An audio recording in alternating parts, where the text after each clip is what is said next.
Hey, it's Dr. Brenda, founder of the Gutsy Women Club and the Dream Plan Save Do program. Full-time RVer traveling with my three cats. Today, I'm going to give you a review of Lewis and Clark Caverns State Park in Whitehall, Montana. I stayed here for 4 days in August 2021. I'm giving this campground a 3.5 campfire review. Hey, a couple of tips before I go into all the details. All right, there's not a whole lot to do in the local vicinity, but if you're willing to take a little side trip, there's some really nice stuff around in this area. So one is, if you are looking for a good place to eat in Whitehall, it's maybe 15-20 minutes away. There's the Pepper Tree Sandwich Shop and Deli. That was a pretty good choice. Hey, there's a side trip about an hour away from here, Virginia City and Nevada City, restored old Wild West towns. Really had a fantastic time. So check that out. So now let's go into the review, and I'll tell you why it got 3.5 stars. And yes, there are caverns here. Definitely take the cavern tour. There are two offerings. The classic is a little bit longer and more strenuous, and then there's the Paradise Tour, which is definitely a little bit of an easier tour. So select wisely. But the Cavern Tour is a really good thing to do. Campsite. So this is yep, I've got a cat running around behind me. I think that's Ginger. And so the campsite, 4 out of 5. It's a gravel campsite. My campsite was pretty level, but I saw some pretty strange maneuverings with especially some of the Class A buses, trying to get the front up, lifted up. And so mine was pretty level. Mine is electric only. All you've got in this campground are electric sites or non-electric sites. There is no water at the site, so just be aware of that. I had a picnic table and a fire pit that I can't use. It's fire season here in Montana. Restrooms. All right, restrooms are cement block. Okay restrooms, but here's the thing: they're going to charge you $3.25 to take a shower, and the shower is you get 6 minutes with your $3. Now, I don't know if you're like me, but 6 minutes is a long time in a campground shower. I've been in other places where I'm paying by the minute, and it just seems like it's pretty excessive. You're already paying to stay here. You've got no water, then you've got to pay to use the shower. So yeah, and they're not great showers. So 2.5 stars for the restroom. Amenities and trails, 4. I did go hiking on the trails. I came across a part of the trail from the campground. You'll go up, and then it's a cave gulch trail, and that trail is closed. And then I saw a sign that says, okay, this trail is closed until something like June 2020. I'm visiting here in 2021, so I guess, with COVID last year, I don't know what happened with park budgets and park services, but they haven't reopened it. It's over a year later. That cavern, yes, absolutely go do the cavern. That is the biggest perk here. Otherwise, there is a river, a train and a river. It's possible if you like fishing, you could probably go fishing in the river. So they get a 4 out of 5. There's quite a few things, but also I got took a wrong turn on one of the trails and had a hard time getting back. So they're pretty well marked, but there are some little weaknesses here and there. Safety, I had no problems with safety. There are campground hosts. They were here. There is someone who comes through. Let me back up a bit, because when you enter, there isn't a booth. There isn't a kiosk.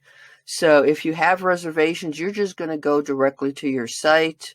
You'll have a yellow tag on the post. It'll have your name. It'll have the date that you're checking in and out. Otherwise, there are some that are same day. If there's something available, you can park in one of those spots. But and then I checked in at the visitor center. So for safety, I did see someone come around in the evening, basically checking your vehicle license plates. But it's quiet. There's quite a bit of space between neighbors. I had no issues with safety. Cleanliness, very clean campground. There are garbage bins scattered throughout each of the loop. There are 5 loops here, A, B, C, D, E, and no recycling. A lot of the parks don't have recycling. Kind of bugs the heck out of me, but that is what it is. Hey, guess what? I heard you. I added another category. All right, I've been at enough state parks now that I think I have a pretty good sense of value. You know, how much am I getting for what I'm paying? And the price of this is $34 a night. Now, that doesn't include the reservation, the booking fees, the online booking fees, and that is for a non-Montana person, you know. So it's $34 a night plus those booking fees. So considering I've got no water, there are no hookups. There is a working dump station, which is important. I'm heading to more and more parks that seem to have a non-working dump station, so that's good. But the fact is, you're paying for a shower, and you're getting no water, and all you're getting is electricity. So it's not a real great deal in terms of value. So anyway, that's it. I've got a lot of snippets, a lot of show and tell for you coming up next, including, if you stick around to the end, I've got a little video. You can go into the cavern and see the bats flying. Hey, please subscribe below. I'm doing all kinds of great stuff while I'm out here on the road. I'd love for you to follow me. If you're already subscribing, thank you so much. Enjoy the videos. It's after hours, so I won't take you in. I have checked it out. Really good selection of t-shirts, travel brochures, maps, very helpful ranger, some information on park fees out front. There is a place here to park your trailer back here if you just want to visit the visitor center. There's a bat box up here. You cannot buy your cave tour ticket here. You have to go up toward the caverns. That's where I am headed to next.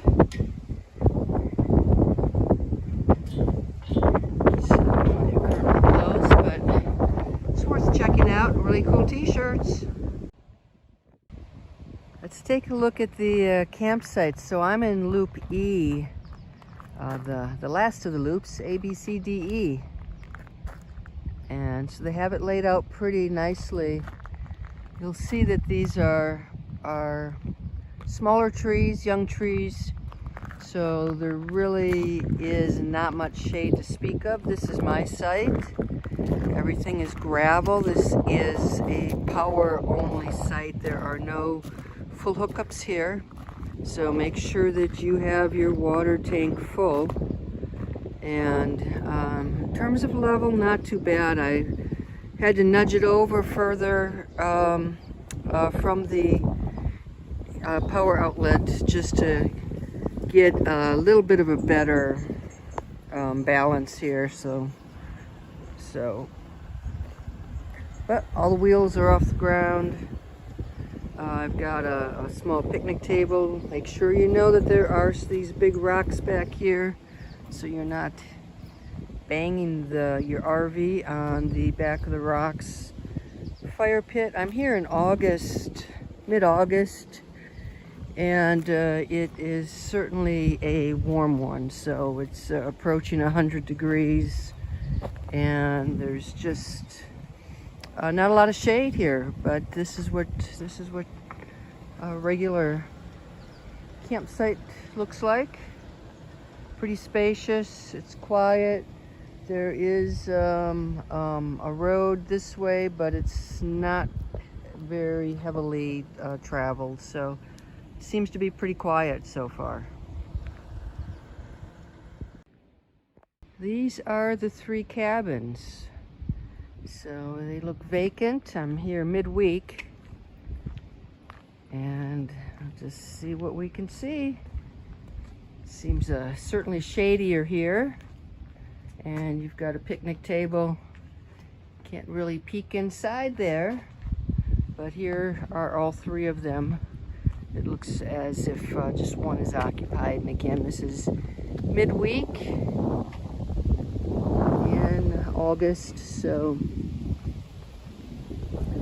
might not be a bad way to stay.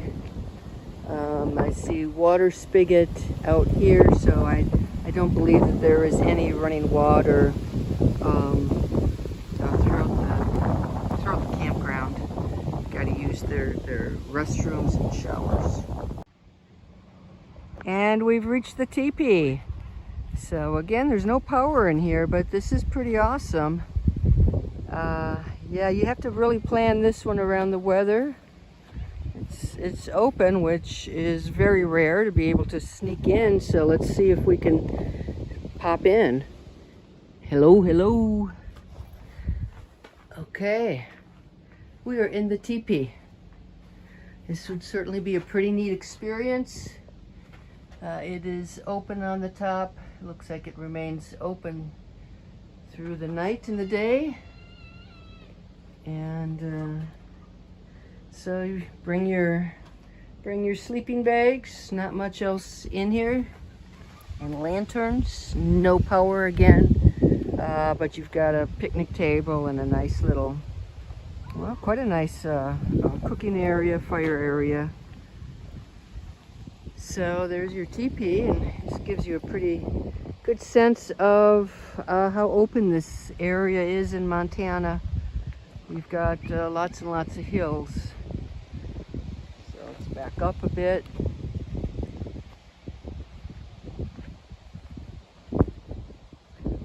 Give you a sense of the campground. There are pull-through sites around the edges. So this is one right in front of me. They are the P sites, P as in pull-through. So they might be good for a one-night stay. I do not see a power outlet though on those. So just make sure you know, if you need power, you get the power. There's a group use area in the campground. This is the facility. It is locked and it is empty at the moment, but I suspect that there are probably group events here on the weekends.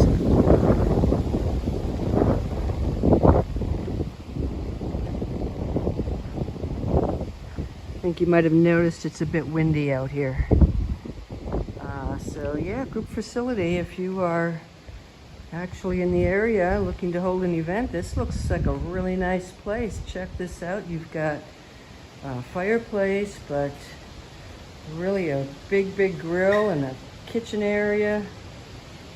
Now this is nice.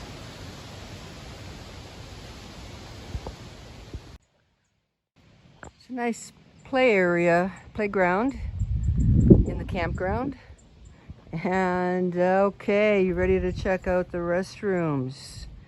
Let's see what we have.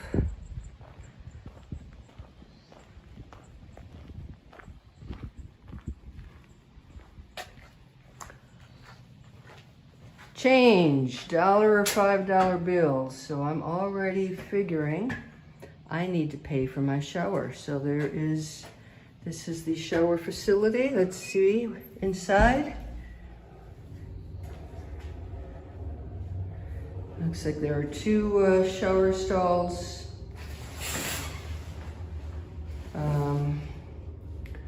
Very basic, cement block. Let's go to the other one where maybe we can read the details. Some nice spiders working in here. $3, deposit 12 quarters, $3 for 6 minutes. And a little sign up here says, showers require a minimum of $3 to start. So it's gonna cost you $3 for a shower. Hopefully it works. I will find out later. There is a handicap accessible restroom in here as well. And let's check out the toilet stalls, which are right across the hall. And here we are.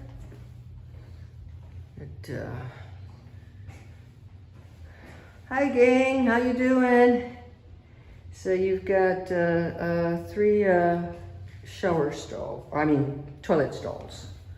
Again, basic, but if you want your running water, you want flush, this is the only place you're gonna get it from.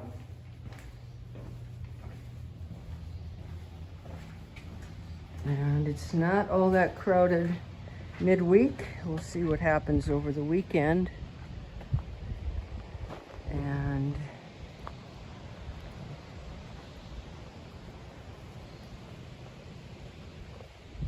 so it looks like we have functioning showers and restrooms. And there is a dump station here, so even gives you instructions if you are a newbie. And there is a two sewage stations on each side, so that works out pretty good. But there is a $5 per RV dump water fee. Okay, I don't know if that is included in the campground fees. I would guess that it would be, but I can't say I'm certain. There you go. I reserved my site online, but if you just show up, there may be availability. I drove directly into the campground and parked, and then just went up to the visitor center to check in. But these are the fees. Camping fees per campsite per night. Campsite with electrical, Montana resident, 24. Non-resident, 34. Non-resident with state park pass, 24. So gives you an idea of the cost. They have, it looks like 3 cabins that have power. 54 and 66 a night, resident, non-resident, and then they have a teepee. There's no power in the teepee, so you've got some charges for the prices for that. And this is what the map looks like. So you can see the three cabins over here. There's a teepee down here. Quite a few handicap accessible sites. There are campsites with and without electricity. Certainly, if I'm in the east site, and certainly if you're here in the summertime and with the weather fluctuations, definitely go for the electric. And this is a map of the larger park here. So there's a cave entrance that it looks like it's drivable. You should drive to the cave entrance. I'm gonna check that out tomorrow morning. So yep, so that's some information. And again, this is August 2021.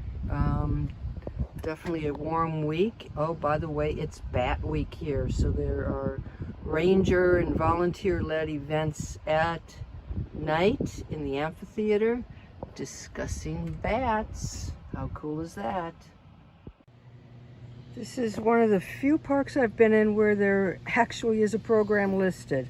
Most of the parks talk about events, and with COVID and staffing and I don't know what, that's usually canceled, but I'm here during Bat Week and they have a whole schedule of fun stuff. Last night I missed the river bat walk. That would have been cool. Tonight, the mystique of the night. Thursday, talk on Midnight Flight. Friday, the mysterious Montana bat walk. Saturday, the evolution of bats. So 8 o'clock in the amphitheater. That might be worth checking out. So I just bought my ticket for the Caverns Tour. I'm doing the Classic Tour. There are two of them. One is the Classic, one is the Paradise. Paradise is recommended for those with kids, and it's less strenuous. So if you can't do the Classic, sign up for that one. I want to show you something here, because if you just come to this park and the campground is full, but you still want to go on a cavern tour, you can. They have this parking spot up here, which is reserved for RVs and big vehicles. So you can find a place to park, hopefully, up here and do your cavern tour. A little bit about the Classic Tour. It's 2-mile, 2-hour walking guided tour. And bring water. And it's going to be chilly up here, so make sure you're dressed nicely for it. I got up here, they start selling tickets at 9 a.m. and I was here a little bit before, so this is a Thursday morning, so it's not crowded at all. It may be so on the weekend, but for now this is good. I'll walk you towards that ticket area so you can have a better scope of where we're at. Beautiful day, beautiful morning.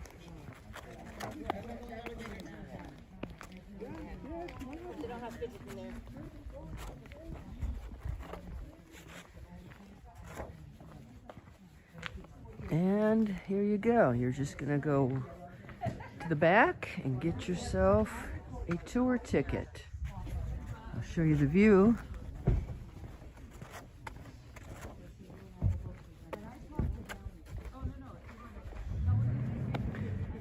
You can hike up here. It would be a pretty tough climb. I hope to do it on another day.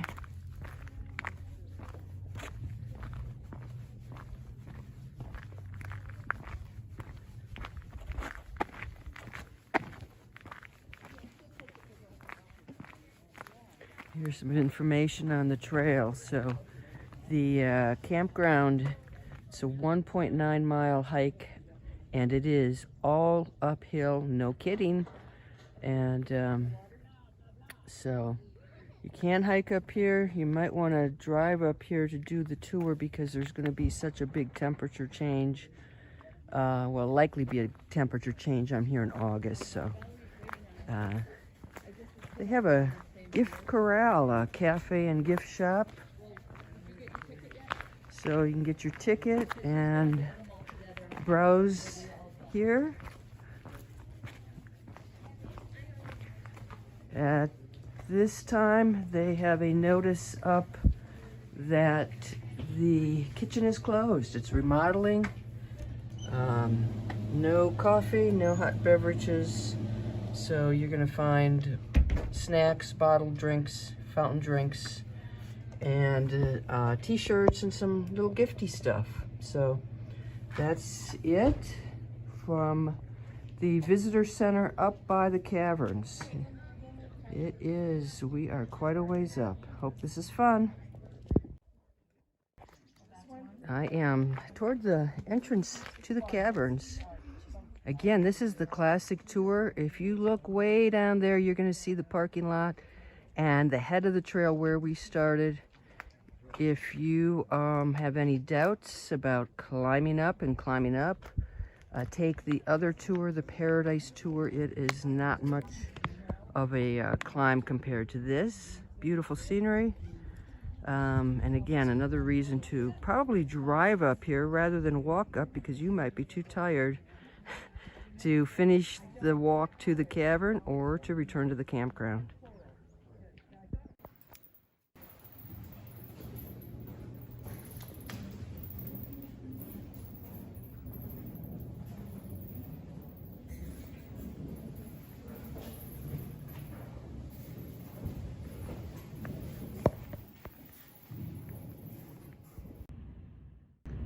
There are about 10 miles of trails in this park, according to the ranger.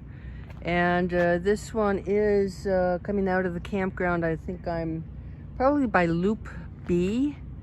And I'm here in the evening because it was so hot this afternoon. So I'm going to see if I can walk to the Gypsum Mine and scoot on back before it gets too dark. So you do have some nice trails.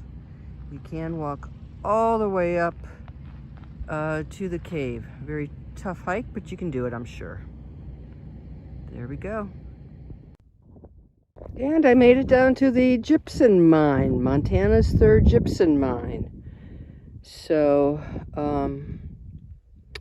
it looks like there is just an old quarry here. There's not much to see. Let me show you.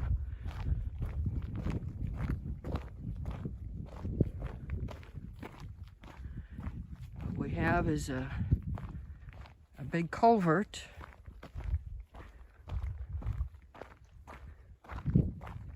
And probably a good place for some bats to hide. Yep, it's barred up, and that's a bat-friendly gate is what it says. So I don't know if you can imagine working down in the gypsum mine. That must have been some pretty difficult and dangerous work. And so now I'm just going to keep taking the trail. It'll loop around back to the campground. At least let's hope so.